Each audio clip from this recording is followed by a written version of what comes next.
Good morning, Husker fans, and welcome back to the Husker Big Red YouTube channel. I'm Chris Peterson, and joining me, as always, for the Husker Big Red podcast is my co-host, Yanni Gillette, and we are back on this Monday morning after another tough weekend for Nebraska football fans. UCLA came in and dashed the hopes and dreams of Husker fans. I was supremely confident that Nebraska was going to win, which was probably the first sign that they were going to lose. But, Danny, have you recovered yet? How are you doing on this Monday morning?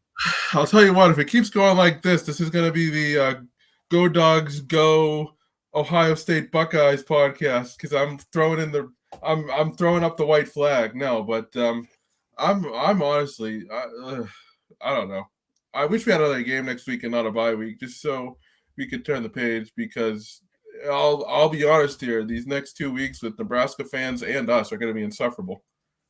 Yeah, the that you made that pretty much sums up this Yeah. Saturday. That's that sound, that adjective or whatever you want to say. That sums it up perfectly because is how I felt. Just I don't know. I don't know why that I was so convinced that things were going to go well. But at any rate, we'll get into it here in just a sec. Before we do, you guys, make sure that you hit the like button, hit the subscribe button. Please make sure that you do that. You won't miss any of our content. Get into the comment section as well. I know some of you guys, extremely negative Mike, I want to say, who was in our stream on Saturday, was totally right. I think he was the only guy that predicted Nebraska to lose. And so he's there. And we got to get into this topic of Matt Rhule. And I know some Nebraska fans are getting sick of it, but I mean, it is what it is at this point. I wrote a post about this on Saturday, and I'm not saying that Matt Rhule has failed Nebraska, but he is right now, I think, failing. And so I wanted to pose that question to you, and we can discuss it. But I mean, 21 games, 10 and 11, which isn't the most concerning thing to me. The most concerning thing to me, I think, is the 0-5 record in November and how, his teams aren't getting better. Deshaun Foster's team has gotten better from the start of the season. And we all ridiculed him in the Big Ten media days and whatever, but they're improving. And Matt Rhule's team is seemingly getting worse for the second year in a row. So I don't know. What do you think, Danny? Is Matt Rhule failing Nebraska right now? I don't think he's failing Nebraska right now, provided changes are going to be made on the coaching staff in the offseason. I think if zero changes or zero efforts to change the coaching staff are made in January or the next hiring cycle, then I'll start to say that. I'm not ready to say he's failing Nebraska yet, but if this offseason, because I've kind of honestly accepted that no changes will be made during this season. And if this offseason there are no changes to be made on the coaching staff, then yes, I will begin to say he's failing Nebraska, but I'm not quite there yet, although I definitely see where you could be there. Yeah, it is difficult. He's done I think he's done a lot of good things, but I mean, at the end of the day, and I led off my article by saying, and this was an athletic director that a high school athletic director that I used to talk to, and he was a state championship winning head coach, and he said, what you need to do as a head coach to keep your job is you have to beat the teams you're supposed to beat, and every once in a while you have to beat a team that you're not supposed to beat. And we're through 21 games right now, and I feel like Matt Rhule can't do either. He can't beat the 2-5 team that he's supposed to beat. He can't beat Ohio State. He can't beat the ranked teams. Like, he's not doing, it's like to me, that's the definition of a good coach. And is Matt Rhule a good coach? I don't know that he is after 21 games here at Nebraska, because it's, they beat Colorado this year, which, I mean, give him credit for that. The Buffaloes are in the top 25 right now. But last year, like, their best win was Illinois, a team that didn't make a bowl game. Like, I haven't seen him put his mark on this program where, like, he's improved it. Like, when Jim Harbaugh goes to a school or to a team, like, it's improved almost immediately. Like, you can see it. When Urban Meyer goes to a team, a program, like, it gets better right away just from his presence. And Matt Rhule doesn't have that. And to me, that is very concerning, considering the fact that this dude's getting paid $8 million a year. And, like, we've treated him like he's some type of savior, and, like, that everything that he touches turns to gold. And right now, everything that this man touches is turning to brown. And, like, he's got to figure it out very soon, because right now, just for what he's getting paid and the expectations and what he's said from his own mouth about this team, it's just not good enough. Well, I think, and this is where he could differentiate from Scott Frost, is his assistants are dragging down the ship. And they drag down the ship for Scott Frost. I believe if Frost fired Shenander, he honestly might still be here. I mean, Could be. And I think Rhule's Shenander is Marcus Satterfield, but Marcus Satterfield is not the only issue.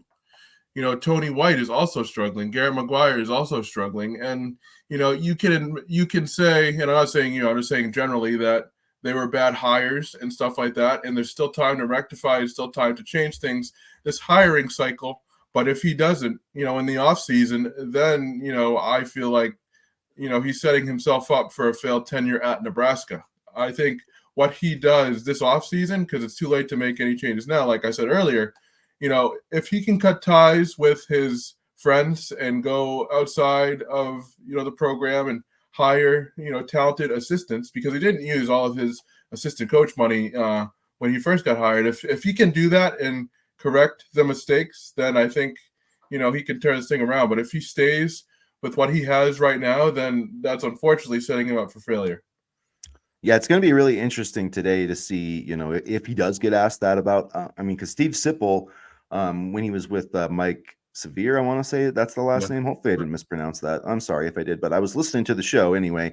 And he said it's fair game to ask it, which I thought it's been fair game a long time ago. But I mean, look, sorry, that's the thing. But they can all say like, oh, it's fair game on their own podcast and stuff. But when it's time to actually sit in the press conference and ask Matt Rhule tough questions, they just don't do that. No, they don't. They try it a little bit with Marcus Satterfield, but I feel like they still just kind of were like they just let him go and it's whatever. But yeah, it's going to be interesting to see what Matt says. And I totally understand your point of I don't think that Marcus Satterfield's going to get fired, but I said 2 weeks ago that they should have turned the play calling over to Glenn Thomas, and I think they really strongly need to consider it right now. You have a bye week, you got this week and next week to prepare. Satterfield can still be the offensive coordinator. I mean, it's not like you have to fire the guy right now. I mean, he still can coach tight ends and be part of the game planning or whatever, but I really think that somebody else needs to be calling plays. It's just this guy just can't do it. He does not have a feel for calling plays. I'm sorry. Like he just doesn't.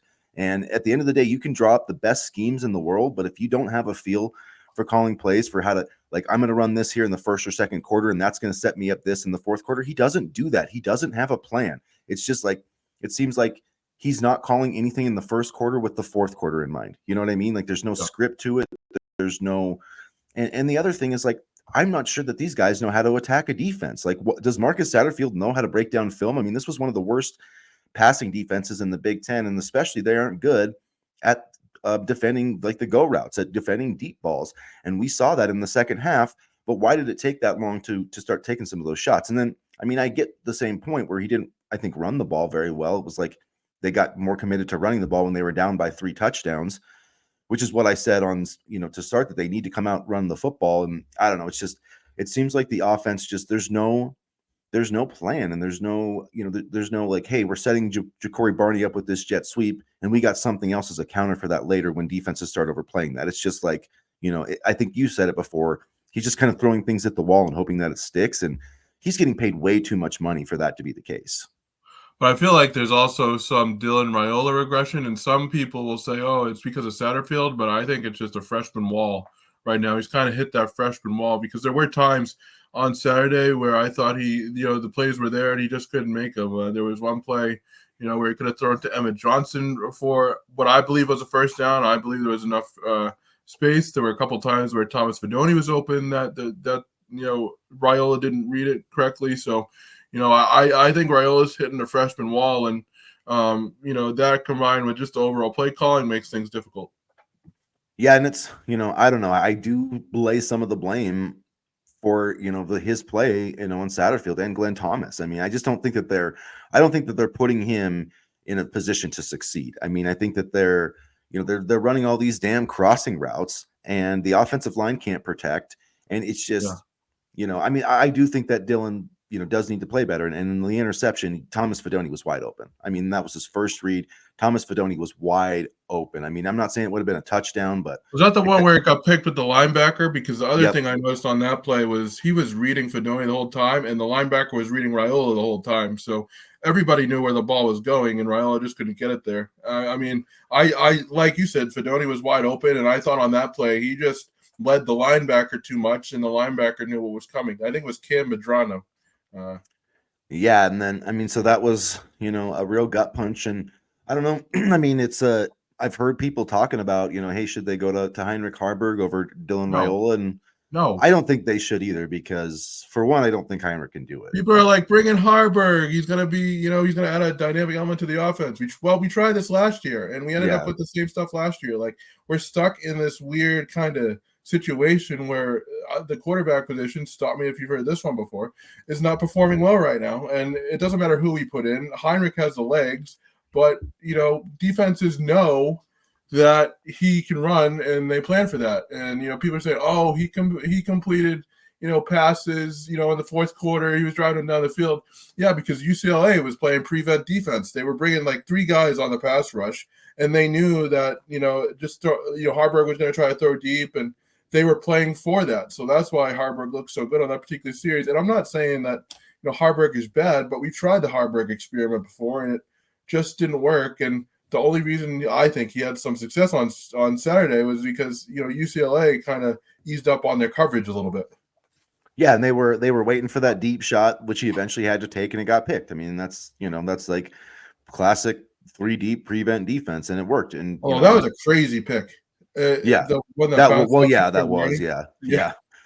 That was like classic. That was classic Nebraska right there. I mean, and it's just the other thing too that was classic Nebraska was missing the PAT. So then if you do get the other touchdown, that you still just go to overtime. Like, God, come on, man! Like, or 10 plays to get it in to the end zone from like the 5-yard line. 8 minutes. They spent like 7 or 8 minutes in the red zone. Like, it's just things are so hard for this team, and I don't understand it, especially against. I mean, and I'm not trying to rip on UCLA, but like they're one of the worst defenses in the Big Ten. I mean, they're one of the worst teams in the Big Ten. So what does that make Nebraska? What does that make Nebraska right now? Their schedule, UCLA's, has been tough, to be fair. So I think they're a lot better than we thought. Yeah, and they're fighting for a bowl game too. They're 3-5, but that was the maybe the most concerning thing. Like, forgetting about the X's and O's, forgetting about Satterfield and Tony White and all that other stuff. Maybe the most concerning thing to me is the fact that this Nebraska team sitting here at 5-3, like, this is a must-win game for Matt Rhule, and I would think for these seniors, Ty Robinson and these guys, and Ty Robinson played his ass off, but to me, UCLA was the team that came out there with something to prove, in a must-win mindset. Nebraska came out there I don't know. I don't even know how to describe it. Half-ass. I mean, just not taking. I don't know if they overlooked UCLA, but how is this damn program overlooking anybody? Like, how are you going into a game against Indiana thinking that you're going to walk in there and do something? Like, you guys haven't done crap against anybody. You've been an embarrassment. You're a laughing stock. Literally, I was embarrassed to be a Nebraska fan on Saturday when it was 27-7. That was embarrassing. I mean, not necessarily the play, but just the effort. I mean, like, do you guys care about getting to a bowl game? Because it sure didn't seem like it on Saturday. And that, to me, is the biggest indictment of Matt Rhule.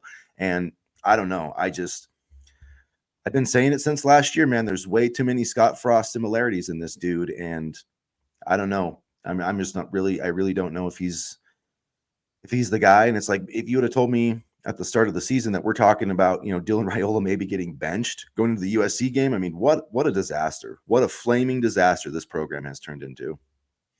I mean, if you told me that Dylan Raiola was going to get benched at the start of the season, I mean, I would have tried it up to, a true freshman playing quarterback who's 19 years old. I mean, I honestly always thought this was a possibility. I didn't think he was necessarily going to light the world on fire. In fact, I thought that his first couple of games, I was surprised at what he could do, just given the fact that he is a freshman. But at the same time, I feel like the lack of depth at the quarterback position and, kind of the lack of development there is concerning. Yeah, and when you look at his game logs, there's a lot more things in the interception category than, it's just over the last 4 games. 6 interceptions. Okay, so I had the number wrong. I keep saying 5. So his last 4 games, he's got 6 interceptions, 1 touchdown pass. So that's just not very good. It's not very good, and it's not all on him. But yeah, I don't know. And you're right, though. The defense, that really did surprise me, the way that the pass rush didn't get home, and UCLA. It's almost like, we sat here all week being like, man, UCLA can't run the ball, and of course they came out and ran the ball against Nebraska. So as much as people do want to kill Marcus Satterfield, like, I think Tony White needs to be right in the hot seat as well, because his defenses just aren't getting it done. And look back at last November, and it's like, the offense can't score when it matters, but the defense can't really get a stop when it matters either. So I'm not sure. It's like, you got problems everywhere right now. the corners, like they can't. The corners are just not playing well right now, and I don't know what is going on, but they just can't play well right now. And then they always give up like soft, like middle of the field passes. And Isaac Gifford, I'll have to find a quote. I'll find it while you're making your next point. But I hate to frame it like this, but the Isaac Gifford, John Bullock, like I liked them at the beginning of the year, but it's becoming more apparent like those types of guys excuse me, those types of guys, like I don't think they can get the job done. Yeah, I get what you're saying. Yeah, it's just that try hard, walk on type. I mean, it works to a level, it works to a certain point. Maybe it worked back in the old Big 12 or Big 8 days, but like this league is one step short of the NFL. And if you don't have like dudes that are at least capable of like getting to that level, and I don't know, that's what's kind of weird too, is like, Matt Rule's talking about Isaac Gifford as an NFL player, and that's like last year I did kind of see it. And this year he just looks like a completely different guy. And that's what I don't understand with Yeah, some of these, it's like, I thought the same thing about Bullock last year too. Honestly, yeah, like I thought he was, and granted, he did have a couple good games. The Purdue game where he had the interception, he was, named the highest graded defender in the Big Ten by Pro Football Focus and things like that. He has had flashes, but this year he's kind of really kind of regressed. and yeah, it is hard because you do see some, you see like Shavers and you see McGahee, and it's like those are bright spots, and I want to see more of those guys. They And fly off the ball. yeah, and Barney, like Matt Rule is adding talent to this program, but at the same time, I'm looking at like I feel like our defensive line should be better, and I feel like lack of depth is one of those issues. And so you've got a guy in Riley Van Poppel, a 4-star recruit who played pretty well last year, who's like redshirting. And I just do not understand that for the life of me. It's like that to me is one of the dumbest coaching decisions I've ever seen. And people call me crazy about it, but it's like, dude, this team does not have the depth to be sitting somebody like that unless he just either the development has gone so wrong there, which is an issue in itself, or this staff is just clueless on how to build a team to play in the Big Ten, because it's like, man, you can't play 3 interior defensive linemen in the Big Ten and expect to win games. Like, I don't know what these guys are thinking. Plus, how in the hell are you going to sit Riley Van Poppel for this entire year? Okay, like you're going to sit him for this entire year instead of him waging more in the Big Ten and actually getting ready to be Ty Robinson next year. And then Matt Rhule has the gall to say he's going to sit this guy all year and he's going to be Ty Robinson next year. Like, dude, what are you talking about? Just shut up. Like, I seriously want Matt Rhule to just stop doing press conferences because he just makes himself look like an idiot. Like, I mean, if Riley Van Poppel is good enough to be Ty Robinson next year, why in God's name is he not playing right now? That makes no sense whatsoever. Zero sense when your defense is one of the worst in the country, one of the worst in the Big Ten. You cannot stop anybody when it matters. So it's like either that or Riley Van Poppel just isn't very good, which is also an indictment of this coaching staff. So it's like, I mean, you could go around circles with it all day, but there's just a lot of curious things happening. And it's like I said before, I just don't know that Matt Rhule knows what he's doing. Like, seriously, like he can recruit. I think he's great on the podium. Maybe they can just make a ceremonial position where Matt Rhule can give speeches and do press conferences, and they can hire somebody else that actually knows how to coach the damn team, because he doesn't know how to do it. Well, this is the problem. The old school Nebraska boosters and the people with money, they don't want to hire anybody from the outside. They would rather make a safe hire. So, I mean, we can say that all we want, but nothing's going to change. I mean, I think it's one of the reasons that Trev Alberts left. I mean, I don't think these boosters are very good. We've been complaining about the boosters for forever, and it's all well and good that we want to make this big splash coaching hire, but I don't think this university would go for it at all. Yeah, and I don't know. It's really tough. And one thing people will come back and say, well, if Rhule can't do it, then who? And I just hate that argument. I don't buy that argument. Like, there's definitely guys that could win here, but we'll see. I mean, and it might seem overly critical of Matt Rhule, but like, you gotta start getting at some point. Like, we cannot have. I mean, you look back at last year, and he said the 0-4 finish was an embarrassment. But what if you finish 0-6? What's that called? You know what I mean? Like, and it's just really concerning how this team is not getting better. These guys, Dylan Raiola should be getting better, and this offensive line should be getting better. Some of these guys should be getting better. It's like we need a deep threat. We should have Malachi Coleman out there, but he's redshirting because two of our top recruits from Matt Rhule's first class can't get on the field after they played as freshmen. That's just I can't understand that. And to me, that's he's all about building and developing and yada yada. Well, it's like you're getting some of these guys and you're still not doing anything with them. So I don't know. I mean, I get that there are growing pains and you're trying to play like Rhule freshman, and that's tough, and I understand it, but I don't know. I feel like if you had a coaching staff with a clue, like the guy at Tennessee, I feel like if Dylan Raiola was playing for Tennessee, I feel like he'd be looking a lot better right now. And I think you could say that about a lot of programs. And so, it's like, and people I've heard people talk about Matt Rhule calling plays. Like, come on, get serious. Like, do you know anything about this man at all? He has never called a play in his life. And if Matt Rhule starts calling plays, like, we're screwed. So, like, I don't Are we know. really, though, comparison to the shit we see every single Saturday? Are we really screwed at this point? I mean, maybe not, but I don't think that man, I don't want that man calling plays. I just don't. Like, I really, really don't want him calling plays. I don't think that's a good idea. So I think I think he should have switched to Glenn Thomas 2 weeks ago. I think that would have been the smart move, but I don't know. We'll see. I mean, maybe he's right. Maybe not making the move will work out, and maybe it'll work out for him. Maybe they'll come back off the bye week and beat USC, and we'll look like idiots. I hope so. I would love to look like an idiot in 2 weeks after they go on the road and beat USC. Like, I'd love it.